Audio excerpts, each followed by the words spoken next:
오늘 말씀 속에서 바울의 뒷모습이 바로 우리의 뒷모습이 됐으면 좋겠고 끝까지 달려가는 그 인생으로 우리가 삶을 살았으면 좋겠다, 이런 생각을 다시 한번 해보게 됩니다. 인생은 출발보다도 끝이 더 중요한 것 같습니다. 잘 시작하는 사람도 참 많잖아요. 그런데 끝까지 가는 사람들은 적습니다. 오늘 본문은 사도 바울의 그 마지막 모습이 나오죠. 그렇죠? 오늘 그의 고백 속에서 우리가 한 가지 질문을 받죠. 나는 끝까지 갈 수 있는 사람인가? 이 질문을 다시 한번 받게 돼요. 복음을 위해서 끝까지 내가 그 길을 걸어갈 수가 있는가?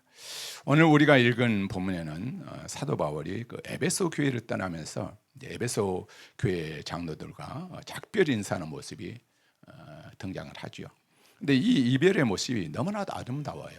오늘 말씀 읽어보니까 그가 떠나는데 에베소 그 교회의 성도님들이 그의 사도 바울의 퇴장을 보면서 눈물로 받아들이는 이 모습, 너무나도 아름답지 않습니까? 오늘 37절, 38절을 마지막 부분을 다시 보면 다 크게 울며 바울의 목을 안고 입을 맞추고 다시 그 얼굴을 보지 못할 한 말로 말미암아서 이렇게 정말로 이 존성해 보내는 이런 모습이죠. 모든 사람들은 인생이라는 무대에 등장하고 또 퇴장하죠.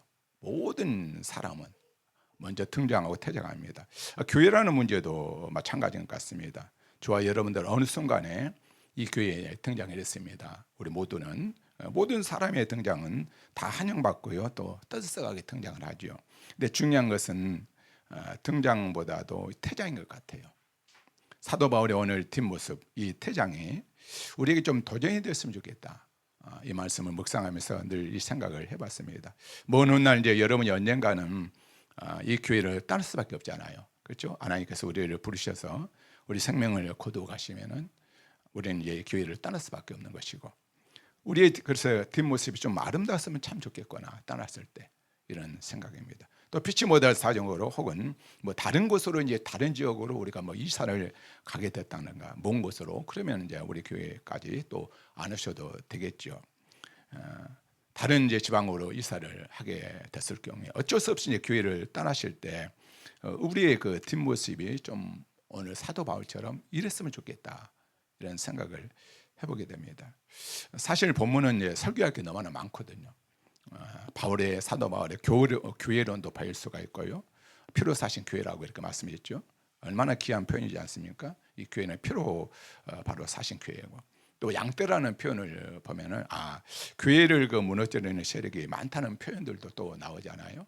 그렇죠? 제가 오늘은 이제 다른 것보다도 이 사도 바울이 어떻게 사역을 했길래 이렇게 그의 뒷모습, 그의 퇴장이 끝까지 달려가는 인생이 아름다웠고 아쉬울 수밖에 없었을까, 이런 생각을 해보면서 제가 오늘 12가지 정도를 한번 오늘 본문을 중심으로 정리를 한번 해봤어요. 이 12가지를 여러분들과 함께 좀 나누기를 원합니다. 바울의 뒷모습을 보면서, 마지막 퇴장하는 모습을 보면서 12가지를 이렇게 정리를 해봤는데 참 말씀을 묵상하면서 제 자신에게도 많이 도전이 되고 또 은혜가 되고 그렇습니다. 오늘 첫 번째는 사도 바울은 어떤 사람이었냐, 바로 17절 18절 한번 다시 한번 볼까요?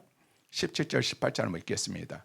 바울이 밀레도에서 사람을 에베소로 보내어 교회 장로를 청하니 오매 그들에게 말하되 아시아에 들어온 첫날부터 지금까지 항상 여러분 가운데서 어떻게 행하였는지를 여러분들도 안답니다. 그렇죠? 아시아에서 들어온 첫날부터 지금까지입니다. 참 제가 이제 가장 인상 깊게 본 장면은 내가 이곳에서 어떻게 살겠는지 여러분들이 다 안다는 것이죠. 여러분 다 안다. 이분들은 사도 바울의 주변에서 사도 바울의 사역을 잘 본 사람들 아니겠습니까? 그런데 그들이 사도 바울이 떠날 때 그렇게 운 거예요. 너무나도. 그렇죠. 여러분들 멀리 떨어진 사람들에게 존경받는 것은 그렇게 어려운 것 아니에요. 멀리 떨어져 있는 사람을 존경받는 것은 별로 어려운 것도 아닌 것 같습니다. 그런데 가까운 사람들에게, 이들에게 존경받는다는 것은 그렇게 쉬운 일은 아닌 것 같아요. 저도 개인적으로 마음속으로 흠모하는 목회자들이 많이 있었는데 목회를 아주 잘하신다는 그 소문이 나서, 그런데 최근에 아주 이제 실망스러운 걸 얘기를 또 들었습니다. 그분이 바로 옆에 있는 자기들의 그 부교육자들 너무 함부로 대하고 욕하고 하는 이런 모습을 본단 말이죠. 저처럼 멀리서 바라보는 이들에게는 그 사람을 좋게 평가하고 인정받고 존경을 우리 같은 사람에게는 받겠지만은 가까이 있는 그 부교육자들에게는 존경받지 못하는 것으로 보인다는 것이죠. 여러분, 가까운 이들에게 우리가 인정받아야 될 줄 믿습니다. 미투라고 여러분 아십니까? 미투? 미투가 다 어디서 나오죠? 다 가까운 데서 나온 거거든요. 가까운 데서. 제가 만약에 성도들에게 미투를 한다면은 저는 가짜인 거예요. 미투. 제 아내와 제 자식들이 인정하지 않는다면은 저는 가짜이겠죠. 제가 아내와 우리 세 자녀들에게 인정받는 그런 사역자가 되기 위해서 늘 기도하는 것이죠. 그렇게 삶을 살려고 애를 쓰고. 여러분도 마찬가지입니다. 그 누구보다도 가까이 있는 사람한테 우리 남편 예를 들면은 우리 아내, 우리 부모님 정말 우리 주위에서 진짜지. 저번에 진짜야. 이렇게 인정받는 신앙인이 우리가 돼야 되지 않겠습니까? 당신을 보니까 우리 부모를 보니까 여러분을 보니까 나는 도저히 믿을 수가 없겠어. 이런 이야기를 들으면 되겠습니까? 가장 가까이 있는 사람이 인정받지 못한다면 이거는 가짜지요. 가짜.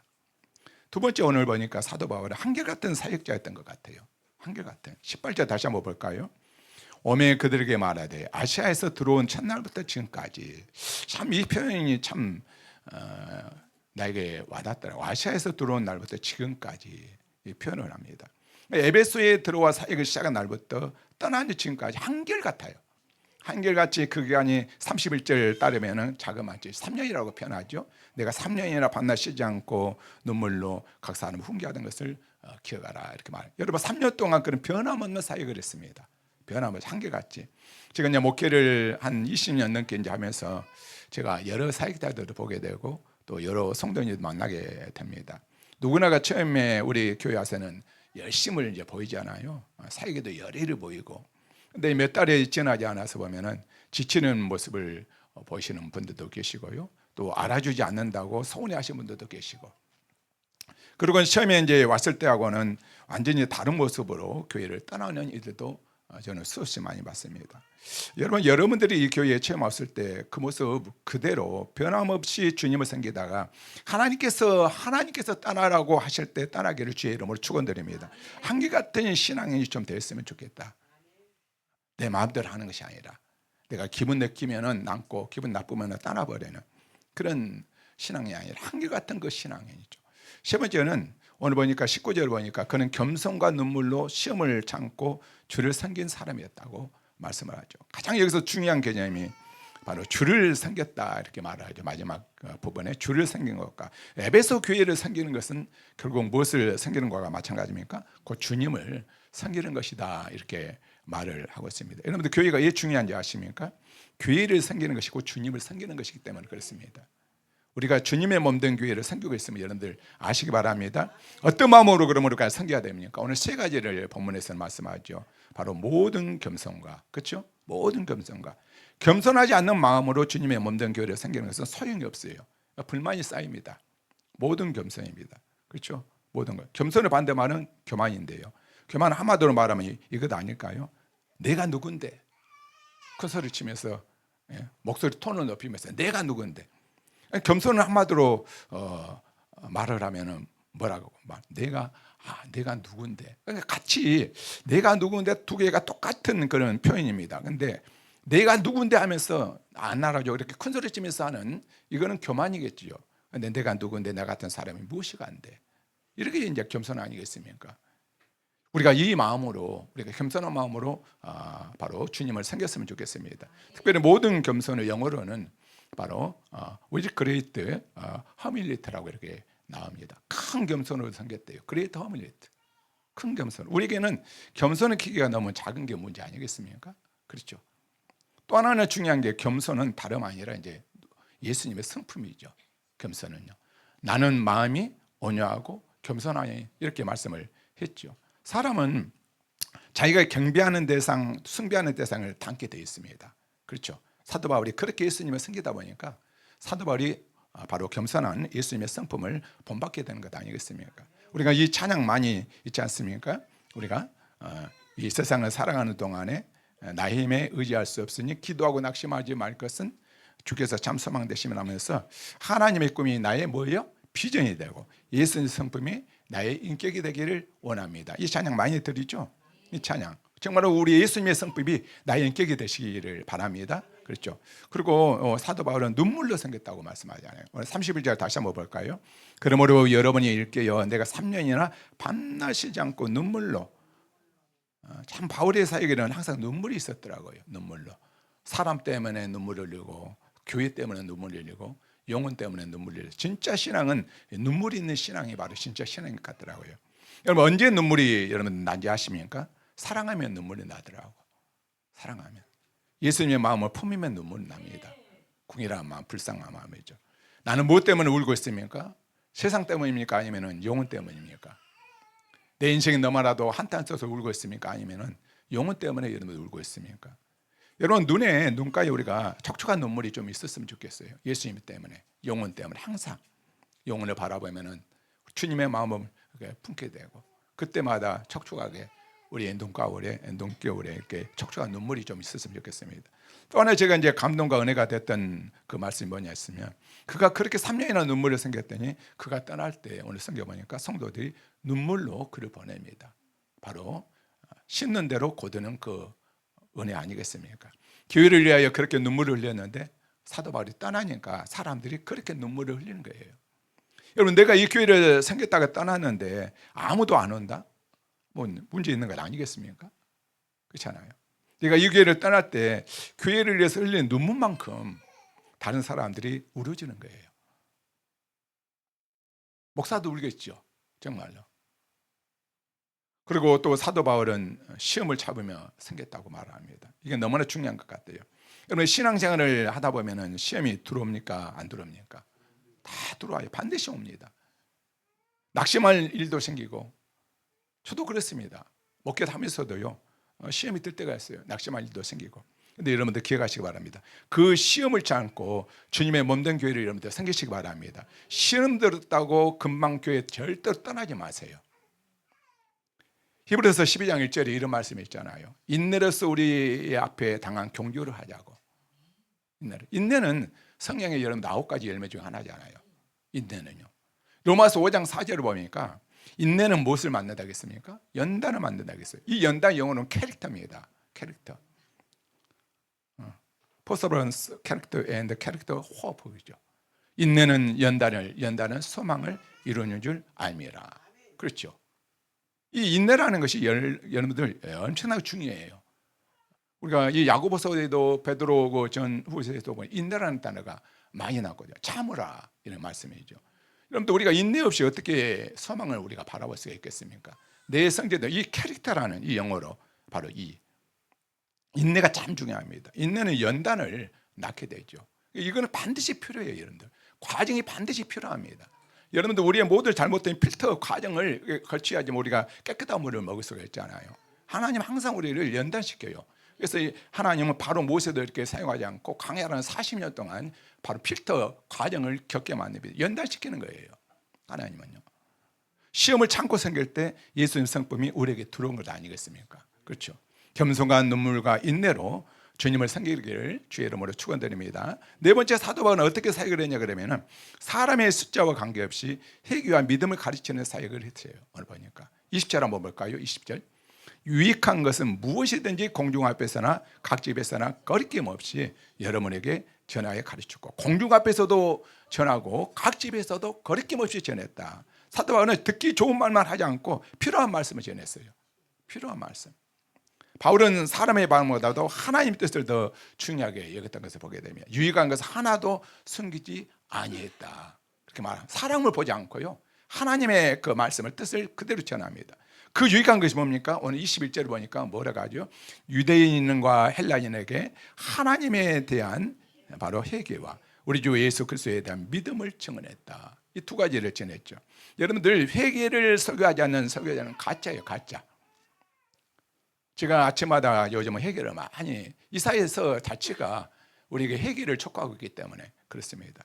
회개를 설교하지 않는 설교자는 가짜입니다. 예, 성도들이 요즘 회개 싫어하잖아요. 십자가의 복음 전하면 싫어하잖아요. 나에게 이루 주고 용기 주고 이런 말씀 전하기를 원하는데, 여러분들, 우리가 성경은 회개를 먼저 전하랍니다. 제 가운데 살아도 괜찮다 이렇게 말씀하면 절대 이 사람은 가짜죠, 가짜. 세례요한의 첫 번째 설교가 뭡니까? 회개하라. 예수님의 첫 번째 설교가 뭡니까? 회개하고 믿음 가져라합니다. 회개가 먼저지 믿음이 먼저다. 회개가 먼저예요.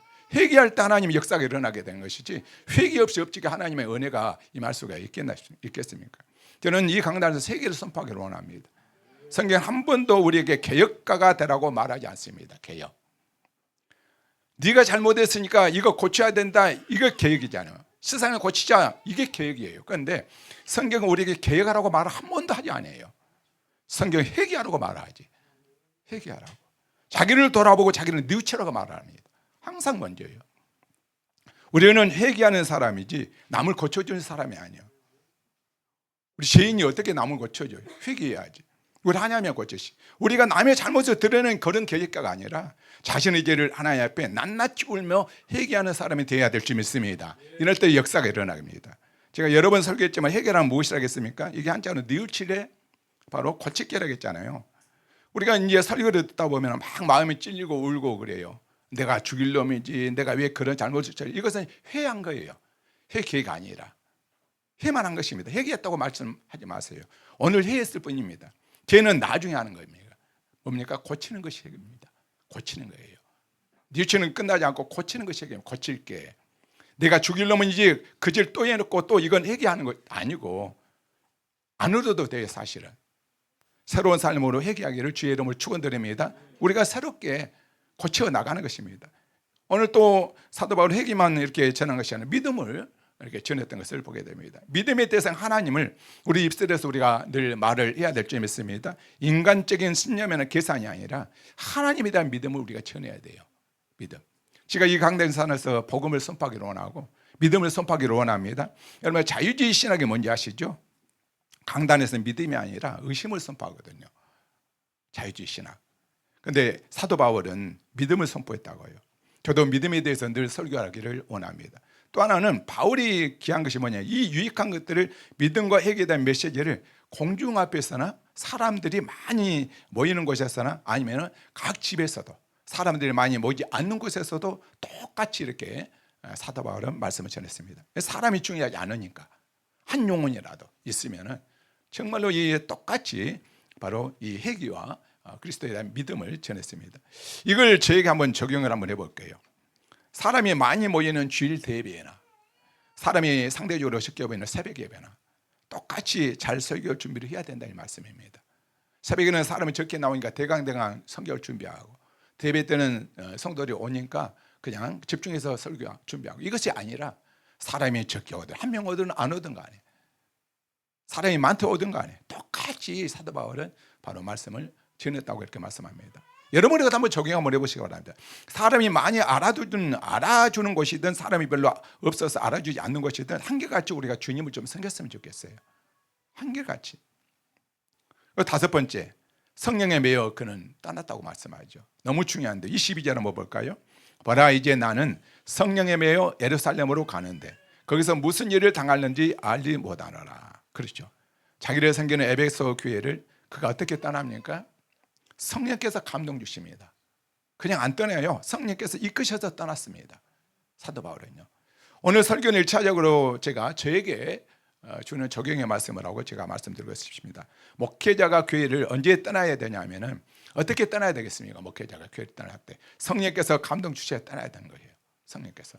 목회자의 제일 타락이 뭔지 아십니까? 목회자의 큰 교회에서 부른다고 가는 것이죠. 큰 교회에서 부른다고. 여러분들 사사기 17장부터 이제 막장 드라마가 펼쳐지는데 여러분 한번 읽어보면은 16장까지는 이제 읽으면 안 해요. 삼손 이야기 이렇게 나오니까 사사기. 근데 17장부터 보면은 도대체 이게 무슨 이야기인가?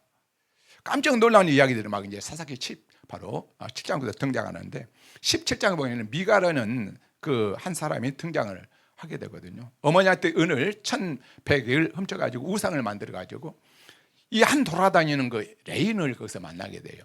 그래서 그 레인을 고용합니다. 그리고 자기 집에 그 레인을 제사장으로 삼습니다. 그때 사사시는 제 소견이 옳은 대로 이제 바로 삶을 살았던 그 시대이기 때문에 참 이것도 웃긴데 그 다음에 이제 18장 보면은 더 막장 스토리가 나타납니다. 단지파라고 했죠.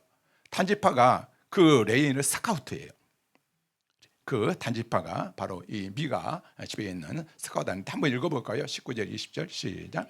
그들이 그에게 이르되 잠잠하라, 내 손을 입에 대라, 우리가 함께 가서 우리의 아버지와 제사장이 되라. 내가 한 사람의 집에 제사장이 되는 것과 이제 비교하라는 거예요. 이스라엘 한 집과 한 족속의 제사장이 되는 것 중에서 어느 것이 낫겠느냐. 지금 스카우트 제의가 들어왔어요. 큰 교회에서 한 집파에서 이렇게 생기는 거, 한 집에서 제사장이 생기는 것과 한 집파 안에서 이렇게 제사장이 생기는 것, 어느 것이 좋겠느냐. 20절에 그 제사장의 마음이 기뻐하여 하면서 그 백성 가운데로 들어갔답니다.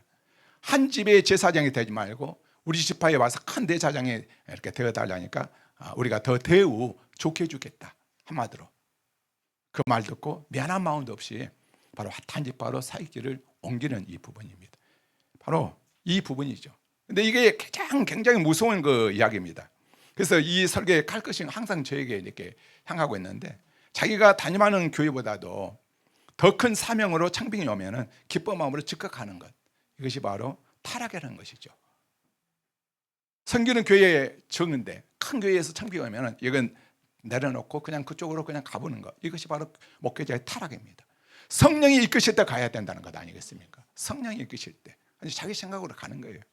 근데 여러분 잘 들으시고 봐. 이 말씀을 목회자에만 적용하시면 곤란하겠죠. 저는 성령께서 분명히 이끌지 않으시면 이 교회를 저는 떠나지 않을 것입니다. 근데 성도님들은요, 어떤 교회에서는 목사님에게 각서를 받는 교회가 있답니다. 다른 교회, 큰 교회에서 이렇게 창빙도라도 절대로 가지 않겠다고, 목사님 각서 딱 쓰세요, 도장까지 딱 박으라고. 그런데 저는 이런 생각을 해봤어요. 왜 각서를 목사님만 씁니까? 왜 성도님은 그냥 떠납니까? 여러분 잘 들어야 됩니다. 왜 목회자만 그래야 됩니까? 목회자가 성령에 매여 교회를 떠난 것은 맞습니다. 성도님들은요, 내 마음대로 떠나지 않아요. 그냥 등록하고 싶으면 등록하고 떠나고 싶으면 떠나고. 너무나 많은 이들이 성령에 이끌려서 교회를 떠나지 않습니다. 제가 봤을 때 기분 나빠서, 아니면 자기 욕심 때문에, 자기 속이 오른 대로 사사기 이걸 시대의 사람처럼 그냥 옮기고 싶으면 옮기는 거예요. 떠나고 싶으면 떠난 거예요. 처음 교회 갔을 때 너무 좋아하다가 교회에서 한 어떤 결정이 뭐 자기와 맞지 않고 좀 생각이 다를 때 갑자기 완전히 태도가 돌변해 갖고 기분 나빠서 교회를 떠난 사람들이 주위에 많이 있어요. 잘 들어보시기 바랍니다. 교회를 그렇게 떠나면 절대로 안 됩니다. 성령의 이끄심 따라서 교회를 떠나셔야 돼요. 혹시라도 여러분들이 이사를 가든가 그런들 항상 그래요.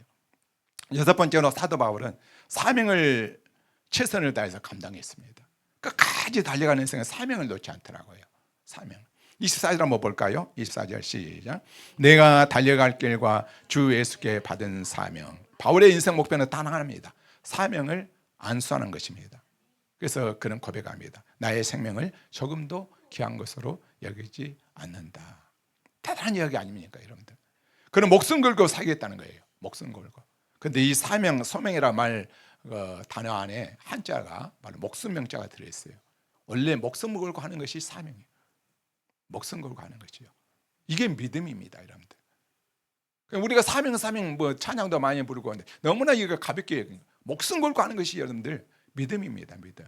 편안함보다도 사명을 택하고 안전보다 하나님 뜻을 구하는 것이죠. 이거 바로 사명 아니겠습니까? 예수님도 마태복음 22장 30절 뭐라 합니까? 내 마음을 다하고 목숨을 뜻을 다하여 이렇게 말하잖아요.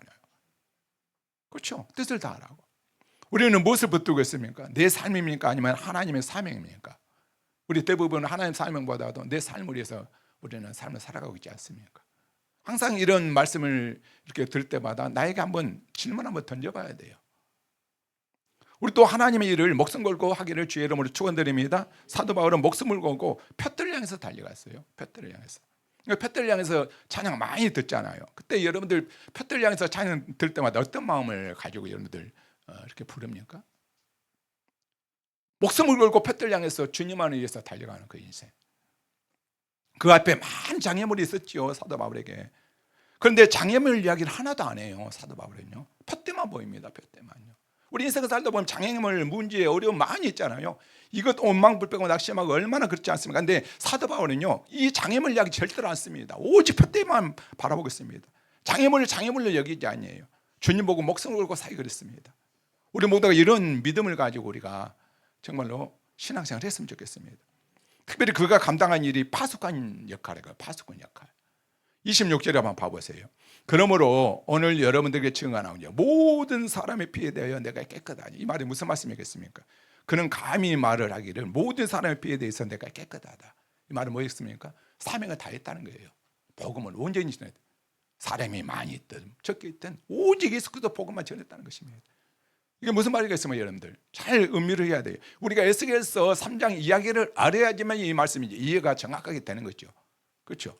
에스겔서 3장 여러분들 한번 17절 18절 한번 볼까요? 인자야 내가 너를 이스라엘 족속의 파수꾼으로 세웠으니 너는 내 입의 말을 듣고 나를 대신하여 그들을 깨우라 이렇게 말해요. 나를 대신하여 깨우라 합니다. 18절에 가령 내가 악인에게 말하기를 너는 꼭 죽으리라 할 때 내가 깨우치지 아니하거나 말로 악인에게 알려서 그의 악한 길을 떠나 생명을 구원하게 하지 아니하면 그 악인은 그의 죄악정에서 죽으려니와 내가 그의 핏값을 내 손에서 찾을 것이다.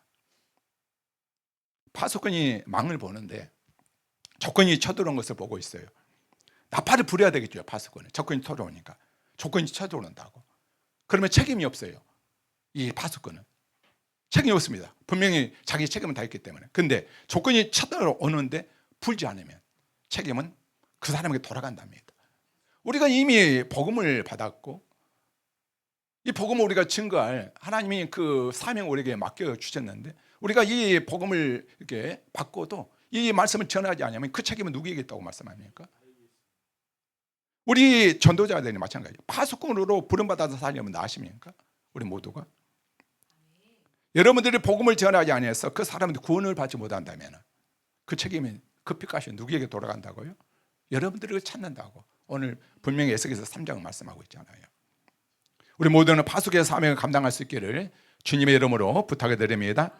적어도 우리 한마음교회 성도님들 주변에 우리 오늘 여기에 모인 우리 모든 사람들은 우리 주변에 나는 복음을 들어본 적이 없다라는 말을 듣지 않는 사람 하나도 없었으면 좋겠습니다. 다 우리가 복음을 좀 전했으면 좋겠어요. 이제 그 사람이 믿든 안 믿든 간에 그건 이제 그 사람의 책임이고 우리의 본분은 다 우리가 전해야 되지 않겠습니까? 7번째입니다. 하나님 뜻을 다 전하는 대언자가 있습니다. 우리 사도 바울은요. 27절 다시 한번 볼까요? 이는 내가 꺼리지 않고 하나님 뜻을 다 여러분에게 전하였습니다. 아멘. 참 대언자입니다. 말 그대로 대신 전하는 자. 여러분들 목사는 누굽니까? 설교자는 누굽니까? 자기 뜻을 전하는 사람이 아니죠. 하나님의 뜻을 대신 전하는 자가 설교자입니다. 여러분들. 제가 그래서 설교 시간에 정치적 언급을 극도로 이렇게 꺼려하고 또 설교 시간에 정치 이야기, 경제 이야기 이런 목회자를 좋아하지 않는 이유는 바로 뭔지 아십니까? 본인은 아무리 옳은 이야기를 한다고 이렇게 생각할지 모르겠습니다. 그런데 우리가 그것을 위해서 우리가 선받지 않았기 때문에 그렇습니다. 주의 종들은 그것을 위해서 선받는 것이 아니거든요. 자신의 정치적 견해 이야기하라고 하나님께 세우지 않았거든요. 우리는 하나님 뜻을 대언하라고 하나님의 말씀을 잘 풀어서 전달하라고 하나님이 주의 종들을 세우셨지 정치, 경제 어떤 그런 이야기하라고 세운 그런 하나님이 아니거든요. 근데 많은 목회자님 요즘 정치 돌아간 거 보면서 얼마나 강단에서 이런 이야기를 하는지 모르겠어요. 얼마요? 만약에 한 나라의 대통령이 자기 메시지를 전달하는 사실을 보냈습니다. 사실을 보냈는데 그 사람이 대통령이 말이 아니라 자기 생각을 말하면 어떻게 되겠습니까? 그거 큰 문제지요. 이 대통령의 그 메시지를 사신이 그대로 전달하면 되지 않겠습니까? 이건 안 되나고 자기 생각을 전한 거예요. 우리 설교자는 마찬가지입니다. 우리 설교자는 우편 배달부예요. 우편 배달부. 한번 따라서 합니다. 나는 우편 배달부다. 여러분 누가 좋은 목사입니까? 잘생긴 목사님이 여러분 좋은 목사지요. 잘생긴 우편 배달부가 좋은 배달이 뭡니까? 유머 감각이 좀 좋은 그런 우편 배달부가 좋은 배달부죠.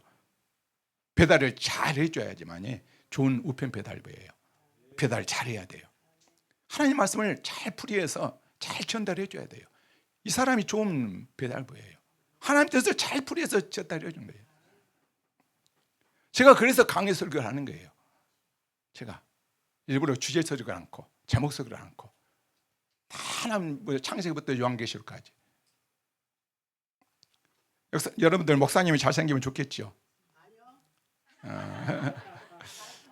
할렐루야. 못생겨도 상관없지요. 목사님 유머 감각이 있으면 좋겠죠. 예, 할렐루야, 감사합니다. 예, 그래요. 하나님의 말씀을 잘 전하라고 시험받는 종일 뿐입니다. 아멘이시죠? 또 하나는 도전이 되는 것은 자기는 하나님의 뜻을 다 전했대요. 사도 바울은. 제가 왜 이제 시한부 종말론들을 경계하냐 그러면은, 저도 예수님 재림을 그렇게 학수고대하거든요.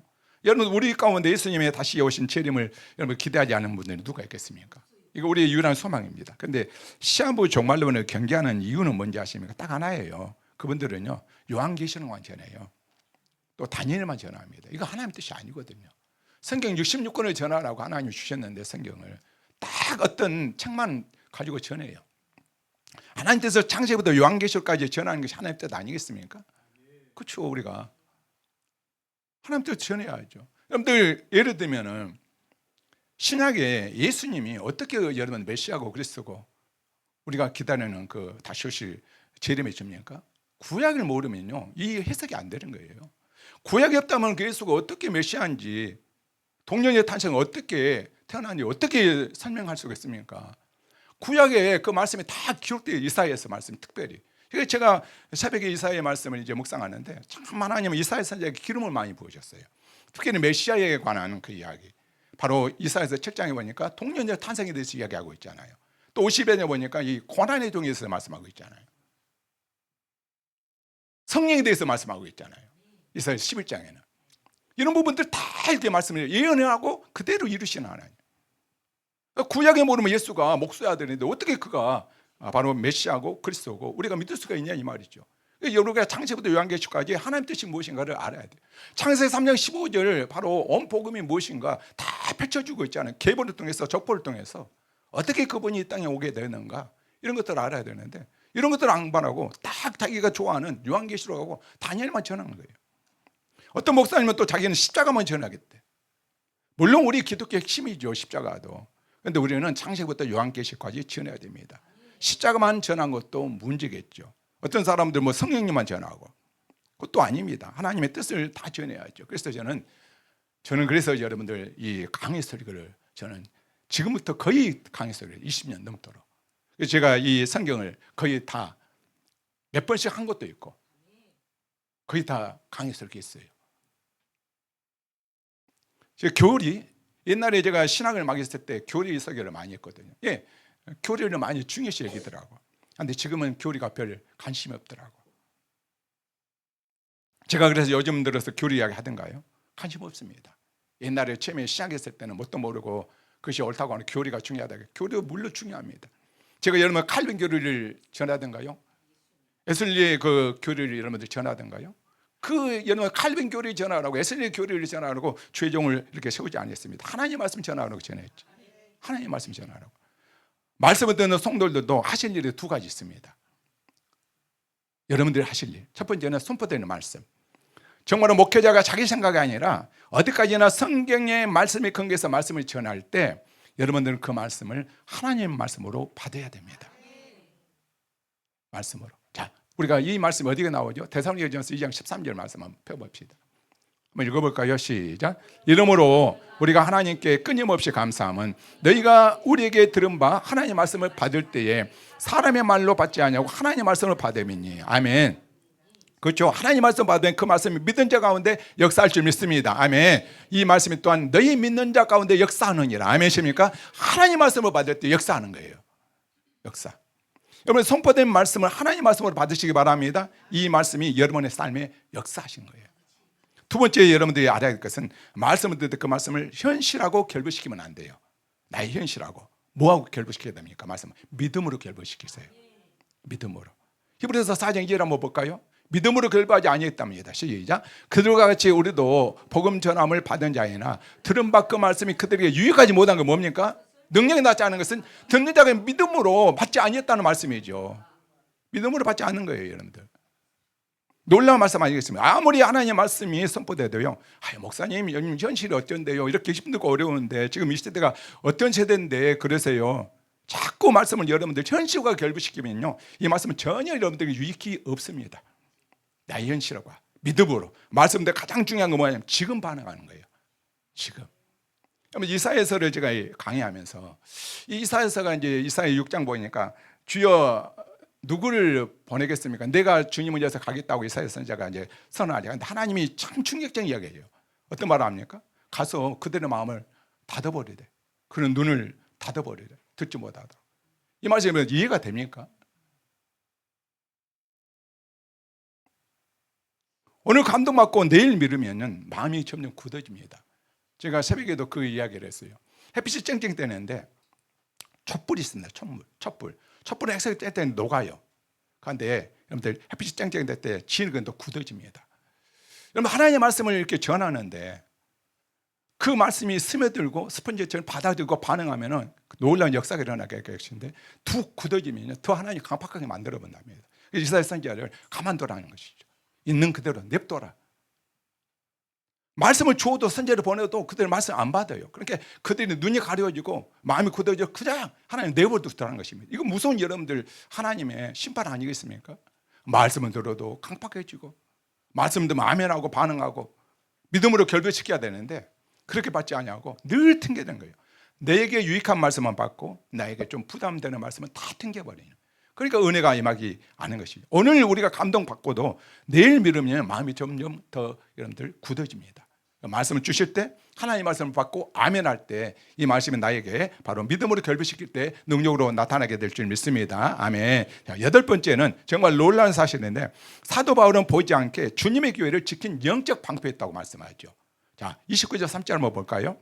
시작. 내가 떠난 후에 사나운 이리가 여러분들에게 들어와서 그 양떼를 아끼지 아니하며 또한 여러분 중에서도 제자들을 끌어 자기를 따르게 하려고 어그러지 말을 하는 사람이 일어날 줄 내가 아노라. 제가 이 말씀을 읽고 깜짝 놀랐어요. 내가 떠나고 나면은 뭡니까? 사도 바울이 교회를 이렇게 떠나고 나면 어떤 일이 벌어납니까? 교회에 누가 들어옵니까? 이리들이 들어옵니다. 교회를 어지럽게 하는 사람들이 들어온다는 거예요. 이 말을 여러분들 한번 뒤집어 보세요. 그러면 사도 바울이 있는 동안에는 그들이 감히 못 들어온단 말이에요. 사도 바울이 없었을 때는 들어왔는데 이 말을 뒤집어 보면 사도 바울이 있는 동안에는 절대로 그들이 감히 들어오지 못합니다. 여러분 그렇죠? 복음을 정확하게 전하면 이단한테 들어오지 못해요. 그런데 떠나버리면 가만히 들어온단 말씀이죠. 여러분 우리가 생각하는 것보다도 이 영적 리더의 존재감이 얼마나 크다는 것을 여러분들이 아셔야 돼요. 사실 성경에 곳곳에서요 이 사실을 지금 알려주고 있거든요. 성경 곳곳에서. 여러분 사무엘상 7장 13절을 보면 이런 말씀이 있어요. 한번 읽어볼까요? 시작. 이에 블레셋 사람들이 굴복하여 다시는 이스라엘 지역 안에 들어오지 못하였으며 여호와의 손이 누구에게? 사무엘이 사는 동안에는 블레셋 사람을 막아냈답니다. 매우 중요한 말씀이죠. 여호와의 손이 다름 아니라 사무엘이 사는 동안에는 블레셋 사람을 막았답니다. 아멘이십니까? 놀라운 말씀이죠. 사무엘이 사는 동안에는. 이 말씀이 이것 때만 나오는 거 아니에요. 하나님께서 이스라엘 백성들을 언제 지키셨는지 아십니까? 영적 지도자 사무엘이 사는 한 동안 지키셨습니다. 성경 곳곳에 이런 말씀이 많이 나와요. 하나님은 모세가 사는 날 동안에 이렇게 말하죠. 하나님이 사는 여호수아가 사는 날 동안에 이런 표현들이 많이 등장하거든요. 사사기 이런 표현도 있어요. 2장 18절 한번 볼까요? 자, 한번 읽어봅시다. 시작. 여호와께서 그들을 위하여 사사들을 세우실 때에 그 사사와 함께 하셨고 그 사사가 사는 날 동안에는 여호와께서 그들을 대적의 손에서 구원하셨다 이렇게 말을 하지요. 그 사사가 사는 날 동안에는 그렇죠. 그 영적 지도자 때문에 하나님께서 그 공동체를 지키신 거예요. 하나님의 사람 사무엘이 사는 동안에 이스라엘 지키셨고 하나님 사는 모세가 사는 동안에 여호수아가 사는 한 동안에 세우신 사자가 있는 동안에 하나님께서 그로 인해서 지키셨다 이렇게 말씀합니다. 사도 바울이 에베소 교회를 섬기는 동안에 하나님이 에베소 교회를 지키셨던 것을 우리는 보게 됩니다. 여러분들 기도하는 영적 지도자가 있는 한 어둠의 권세가 그 지역을 절대로 뚫지 못합니다. 그 지도자가 보호하는 양들을 바로 절대로 공격을 못한다는 말씀이에요. 여러분들 예 목사님이 기도한지 아십니까? 이런 말씀들 알기 때문에 그렇죠. 어둠의 권세가 틈타지 못해요. 사람이 좋고 많고가 아니에요. 여러분들. 기도하는 영적 지도가 있는 한 절대로 어둠의 권세가 그 지역을 그 공동체를 흐트러지지 못합니다. 뚫지 못하는 거예요. 여러분들 기도하는 지도자와 함께 했다는 것이 여러분 그래서 큰 복입니다. 사도 바울이 그래서 그런 존재였어요. 사도 바울이. 저는 이런 소원이 좀 들었으면 좋겠어요. 우리 모두에게. 내가 있으므로 우리 교회가 안전했으면 좋겠다. 내가 이 교회를 섬기는 동안에 내가 이 공덕지를, 이 구역을 섬기는 동안에 하나님께서 이 교회를 지켜줬으면 좋겠다. 더 나아가서 내가 이 강주 지역에 이렇게 있는 동안에, 그렇죠? 내가 어떤 공덕지에 있는 동안에 하나님이 이 바로 공덕지를 지켜줬으면 좋겠다. 이런 마음을 가지고 우리가 좀 믿음으로 도전했으면 좋겠습니다. 그런 은혜가 우리 모두에게 있기를 주의 이름으로 축원드립니다. 9번째입니다. 사도 바울은 은혜의 말씀에 부탁한 자예요. 은혜의 말씀. 그는 교회가 걱정이 되었죠. 그렇죠. 이제 자기가 떠나야 되니까 교회가 걱정입니다. 그래서 교회가 공격이 있을 것을 이미 이제 사도 바울은 알았어요. 자기가 떠나면은. 근데 어떻게 한지 아십니까? 좋은 후임자를 이렇게 세우는 것이 아니더라고. 사도 바울이. 그 사람에게 교회를 부탁하지 않아요. 오늘 32절 한번 볼까요? 32절 시작. 지금 내가 여러분을 주와 및 그 은혜의 말씀에 부탁하노니 그 말씀이 여러분들을 능히 든든히 세우사. 사람이 아니라 하나님의 말씀에 부탁한다고 합니다. 그 말씀이 여러분을 든든히 세운다고 말씀합니다. 은혜의 말씀에 부탁하노니. 그는 사람을 신뢰하지 않습니다. 사람을 붙들지 않습니다. 하나님께 맡겼습니다. 이게 진짜 믿음 아니겠습니까? 내가 붙드는 것이 아니라 하나님께 맡기는 것. 제가 이런 말씀을 묵상하면서 참 도전 많이 받았어요. 말씀을 신뢰해야 되겠구나. 말씀이 주의 백성을 세워나가구나. 복음만 전해야 되겠구나. 여러분들 자녀들 지금 누구에게 맡기십니까? 믿음 하는 사람에게 맡길 수 없습니다. 여러분들 학원 누구에게 맡겨 여러분 되든가요? 아니에요. 자녀들 여러분들 하나님께 맡기시기 바랍니다. 여러분들 이 공덕지에 맡기세요. 정말로 믿음으로 이렇게 울타리 쳐주고 말씀으로 이렇게 울타리 쳐주고 지금은 변하지 않는 것 같지만은 지금 하나하나 변하고 있어요. 저들 생각과 가치가 아니에요. 여러분들 여기에 울타리에 벗어나게 되면 얘들이 어떻게 변하는지 아십니까? 완전히 여러분들 다루기 힘들어져요. 지금 이 안에 있으니까 모르는데요. 이 애들 지금 세상 가운데 이렇게 놔봐놨어요. 울타리가 없는데 저희들 그냥 내버려 놔버렸어요. 어떤 지금 생각과 가치가 가지고 저를 삶을 사겠습니까? 여기가 있으니까 다행이나 그 정도 지금 있는 것이지. 그런데 왜 얘가 안 변했습니까? 왜 여기 이렇게 얘가 있는데 이렇게 쉽게 안 변합니까? 마셔야 돼요. 하나님이 나를 훈련시키고 있는 거예요. 여러분들 부모님 훈련시키고 있는 거예요. 그 문제는 듣고 기도하라고 그러는 거예요. 영적으로 그것을 분별할 줄 알아야 돼요. 자녀를 통해서 하나님은 나를 훈련시키고 있다고요. 그 문제를 우리가 발견해야 되거든요. 그러면서 여러분들 기도하고 나갈 때요, 하나님이 함께 이렇게 바꿔나가고 변화시켜 나가는 거예요. 여러분들 가만히 있으면서 어떻게 해? 아니에요. 그것이 아니에요. 그 은혜의 말씀에 부탁하고 여러분들도 그 은혜의 말씀에 여러분들 무릎 꿇고 나가야죠. 그때 하나님이 역사하시고 은혜를 풍성하게 더하여 주실 줄 믿습니다. 우리 부모님도 특별히 그러세요. 자녀 이렇게 데리고 있는 부분들 왜 내 자녀를 이렇게 안 변하냐? 저 애들은 저렇게 변하는데 아니요. 저 애들이 변했을 때는 그 부모님의 눈물의 기도를 한번 돌아보세요. 그들이 하나님께 정말로 시간을 들이고 헌신하고 기도했던 그 눈물의 그 시간들을 한번 돌아보세요. 나는 그렇게 하나님 앞에 엎드리고 눈물로 기도했는가 한번 돌아보세요. 시기 질투만 하지 마시고. 그거는요, 하나님이 나에게 은혜 주시기 위해서 나를 훈련시키는 과정이다. 우리 자녀라는 도구를 통해서 나를 훈련시키기 위해서 하나님의 형상으로 나를 빚어나가기 위한 하나의 과정이다 생각하시고 감사하시고 함께 여러분들 무릎 꿇고 기도하세요. 그러면 하나님이 놀라운 역사를 이루어 나가게 될 줄 믿습니다. 하나님이 반드시 하늘 문을 열어주게 될 줄 믿습니다. 여러분 자녀들 꼭 하나님께 이렇게 맡기세요. 아멘이시죠? 말씀을 신뢰하고 말씀을 부탁하실 주의 이름으로 축원드립니다. 자, 10번째로 이제 그는 돈 때문에 사역을 하지 아니했더라고. 33절 한번 볼까요? 시작. 내가 아무의 은이나 금이나 의복을 탐하지 아니하였고 그는 돈 때문에 사역을 하지 아니했습니다. 베드로전서 5장 2절도 베드로 사도도 말을 하죠. 한번 볼까요? 시작. 너희 중에 있는 하나님의 양무리를 치되 억지로 하지 말고 하나님 뜻에 따라 자원함으로 하며 도로운 이득을 위하여 하지 말고 기꺼이 하랍니다. 기꺼이 하랍니다. 제가 지금까지 이 우리 한만교회 사역하면서 사례비 때문에 사역한 적은 한 번도 없어요. 제가 한 번도 돈 때문에 교회를 생긴 적 없거든요. 저는요 교회 하면서 원래 제가 처음에 뭡니까? 교회 사례비 참여할 때 우리 처음에 정말로 막 성도가 많이 있을 때는 했어요. 그때 이제 150만 원, 그 당 몇십 년 전이니까. 제가 이제 쭉 오면서 이제 300만 원까지 이렇게 책정했는데 거의 제가 받은 적이 없어요. 사례비를요. 완전히. 저는 교회 뭐 돈 때문에 사역을 한 적이 없습니다. 여러분들도 돈 때문에 사역하지 마시기 바랍니다. 돈 때문에 많은 사람들 교회에 반주한다고 돈 받고 무한다고 돈 받고, 이거 정말로 하나님 보시기에 얼마나 가증스러운 그런 모습 아니겠습니까? 교회를 하는데 무슨 돈을 받아요? 섬기는 것이요, 우선일이죠. 완전히 세상의 가치관과 그 문화들이 이렇게 들어와갖고 사정사정하면서 이렇게 반주해 들라고 뭐 해주라 뭐 해주라 하는 모습 보면서 그런 교회가 타락해 나갔구나, 이런 생각이 드는 거예요. 11번째입니다. 범사에 모범을 보인 사람이었죠. 35절에 범사에 여러분에게 모범을 보여준 바와 같이 수고하여 약한 사람들 돕고 또 주 예수께서 친히 말씀하시면 주는 것이 받는 것보다 복이 있다 하심을 기억하라. 아까 제가 이 베드로 사도도 믿는 자에게 본이 있다라고 했는데 본이 됐잖아요. 말로만 하지 않고 우리가 삶으로 본이 됐습니다. 말만. 예수께서도 이런 봐보세요. 이 바리새인들과 서기관들을 왜 그렇게 싫어했는지 아시죠?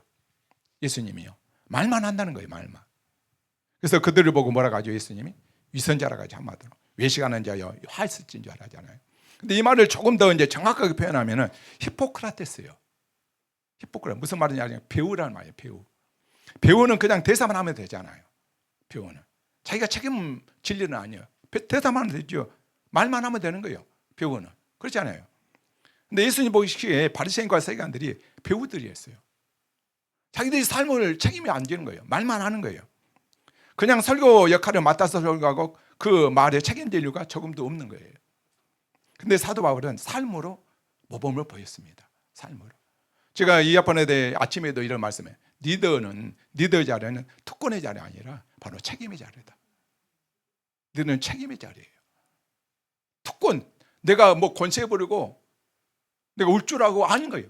리더는 책임의 자리입니다. 책임의 자리이기 때문에 막중해요. 근데 그 자리에 있으면은 매일 뭐 목이 고달지고 자기가 모든 것들 막 통치하고 다스리려고 하는, 이거는 리더가 아니에요. 본을 보이는 사람이 리더예요. 우리 예수님이 이런데 언제 항상 섬기고 본을 보였지. 그렇잖아요. 리더의 자리는 항상 이 바로 책임의 자리임을 우리는 깨달아야 될 줄 믿습니다. 자, 12번째 마지막, 받기보다 주는 사역을 사도 바울은 했습니다. 15절 다시 한번 볼까요? 범사에 여러분에게 모범을 보여준 바와 같이 수고하여 약한 사람을 돕고 또 주 예수께서 친히 말씀하신 바 주는 것이 받는 것보다 복이 있다. 아멘. 주는 사역을 했습니다. 누가복음 여러분들 우리가 잘 아는 6장 38절 말씀 뭐냐면 주라. 그리하면 너에게 줄 것이요 곧 위대여 누리고 흔들어 넘치도록 하여 너에게 안겨주리라. 너희가 헤아리는 그 헤아림으로 너희도 헤아림을 도로 받을 것이라. 아멘. 우리가 준 것을 하나님이 기억하신답니다.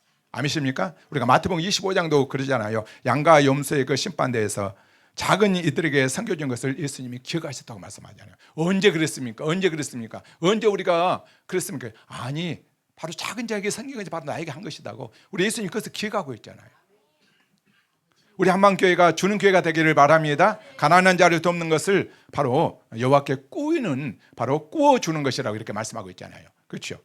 정말 우리 한방교회뿐만 아니라 여러분들 섬기는 교회가 더욱더 선한 이웃 되기를 원하고 또 여러분들도 주는 사람 되시기를 주의 이름으로 축원을 드립니다. 제가 12가지를 말씀드렸습니다. 기억납니까? 가까운 이들에게 인정받는 신앙인, 또 처음부터 끝까지 변함없이 사역했고 겸손한 눈물과 시험을 참고 사도 바울은 주를 섬겼고 사람들이 알아주든 알아주지 않든 상관없이 자기 사명 묵묵히 잘 감당했고 성령님의 이끌림에 따라서 늘 자기 가치를 결정을 했고 목숨 걸고 사역했고 주님의 뜻을 전했고 교회를 지킨 영적 방패자였고 떠날 때의 사람이 아니라 주님의 말씀에게 바로 교회를 부탁했고 경제적 이득 때문에 사역하지 않고 범사에 모범을 보였고 주는 목회를 했고 그러니까 사람들이 그냥 그를 보낼 수가 없었습니다. 이렇게 사역을 했으니까 사람들이 떠날 때 그냥 보낼 수가 없었죠. 눈물이 작별이죠. 함께 울고 함께 껴안고 더 이상 못 본다는 사실에 모두가 슬퍼하는, 이것이 바로 바울의 마지막 모습입니다. 그는 사람들의 가슴에 눈물을 남기는 인생이었습니다. 우리도 이런 인생을 삶을 살았으면 좋겠어요. 36절 한번 볼까요? 이 말을 한 후 무릎을 꿇고 그 모든 사람들과 함께 기도하니. 다 무릎 꿇었습니다. 모든 사람과 함께 기도합니다. 다 크게 울어요. 37절입니다. 다 크게 울며 바울의 목을 안고 입을 맞추고 아름다운 모습 아니겠습니까? 이 바울의 뒷모습이 우리의 뒷모습이 됐으면 좋겠다. 바울의 뒷모습이 나의 뒷모습이 됐으면 좋겠어. 사람은 누구나 등장하고 퇴장을 합니다. 인생에 다 등장했죠. 우리가 언젠가는 퇴장을 하는데 우리의 뒷모습이 오늘 이랬으면 좋겠어요. 우리 한만교회 다 동동 등장했잖아요. 다 따뜻하게 사진 좋으면 박수하고 일어서고 막 한호하고 이렇게 등장했습니다. 우리도 다 따뜻하게 이렇게 환영했죠. 근데 중요한 것은 여러분들이 교회를 떠날 때입니다. 여러분 떠날 때 뒷모습이 좀 이렇게 됐으면 좋겠어요. 아멘. 왜 안 하십니까? 이렇게 떠나기를 원합니다. 아멘. 나는 끝까지 갈 것인가? 한번 질문 한번 던져봅시다. 중간에 멈추지 마십시오. 힘들고 어렵다고 포기하지 마시고 되돌아가지 마십시오. 하나님이 끝까지 가는 사람을 찾고 계세요.